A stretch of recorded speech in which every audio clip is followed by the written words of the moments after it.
What we don't do is once you get hit once, that's one too many. You should really take the liberty of walking away. I didn't do that. You wrote another book before this, yes, and in that book, basically you talked about how your dad was a child abuser, essentially. Yes. There was discussion about Michael Jackson. Was all of the stuff, or the majority of the stuff in that previous book, just all fabricated? No, not. A lot of things in that book was with my ex-husband / manager, Jack Gordon, which Kathy is very much aware of. And he was a very controlling person. He controlled what I did. You have to say this. You better do this. He controlled the book. He controlled that first book. He basically, it was what he wanted to write in that book. Yes, I have a lovely father. My father did discipline us, and yes, we did get spankings when we grew up, and that was people did that back then, but today they don't. But today this book is very interesting because it goes to show you how one person can take control of your life, take your self-worth away from you, take your self-esteem, and control everything you do, and then give you ultimatums. If you don't do this, you don't say this, I'm going to kill your brother. And I believed him because the people that he hung around, the circle of people that he knew. The mob.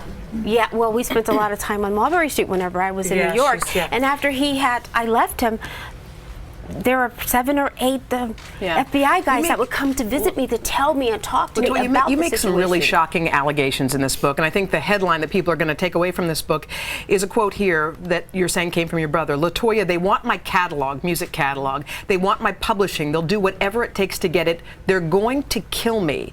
Did Michael Jackson believe that somebody out there was going to kill him, and do you believe that somebody out there actually did? Well, first of all, when Michael first told me this, I was just like dumbfounded. Michael, no, you're Michael Jackson. Who in the world is going to do this? Everybody would know that that's going on. But you don't name names in the book. But he was pretty adamant about what was going to happen, how they were going to do it. His catalog was very important, which was his publishing, of course, and it was generating $1 billion. And just that alone, he owned half of that with another company, Sony, and he was terrified of his life. And he told me this. He told my mother this. He was fearful, and he said, please. And I started listening to him. You have to remember, my brother is he was a very happy-go-lucky guy. He loved to have fun. He loved enjoying life. He loved children. But Michael changed. He was so worried, so nervous about his life, and he was sure that this was going to happen to him. You said that you were investigating his death. Oh, yes. You believe somebody. Here's the headline. Everyone, you believe somebody killed your brother. Absolutely. Who do you think? And you don't think it was Conrad Murray? You think he was just? I believe that Conrad Murray was the fall guy. There are much more people behind this. Michael told me the people that are surrounding him, the people who wanted his catalog, these are the people that positioned themselves into his life during the last days. The people that he got rid of he got rid of out of his life are the ones who came back. Now they're controlling his estate.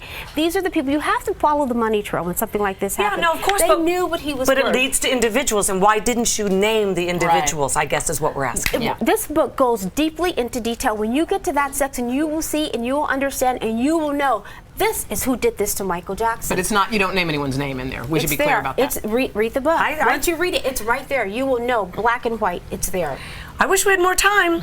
Sure do too. We don't, though. And we're glad that you got away from an abusive relationship. He's now deceased.